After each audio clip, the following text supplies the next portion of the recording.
ito po yung aking mga tanim na okra. Ngayon ay meron na at marami na ako ang na-harvest dito. Ayan, so natin pinagkukuha na ako ni mamang yung mga bunga. Ayan, mga okra po yan. Tapos ngayon meron din po akong tanim na ampalaya. Ayan o, mayroong isang bunga, maliit pa. Ayan. Okay. So may marami mga bulaklak ang ampalaya. So hinihintay na lang yung mga pamunga na maayos. Ayan. Baka gusto nyo magtanim ng guyabano, ito meron kaming seedlings dito.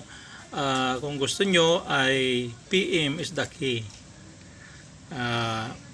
Mag-text lang ko kayo, mag-message at yun o ay pwede nyong makuha at pwede pong itanim habang siya ay maliit pa, transfer na lang. Okay, maraming salamat. Po yung puno ng papaya, dati ho ay masyadong mataas po ito at mayroon pong mga ilang bunga.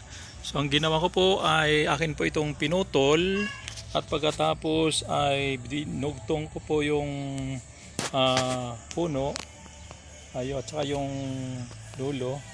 At ngayon ay ayan, binalutan po natin ng plastic para hindi po siya na-dehydrate at nilagyan po natin ng plastic din po sa taas para hindi siya na-dehydrate. So ngayon hihintayin po natin ng mga ilang araw, mga 2 linggo para makita natin kung talagang nabuhay po itong papaya na ito at magtutuloy-tuloy po ang kanyang pamunga.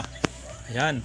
So antabayanan na lang natin yung susunod na video para malaman po natin kung talagang mayroon pong nangyari sa ating pong ginawang pagdudugtong ng papaya na ito.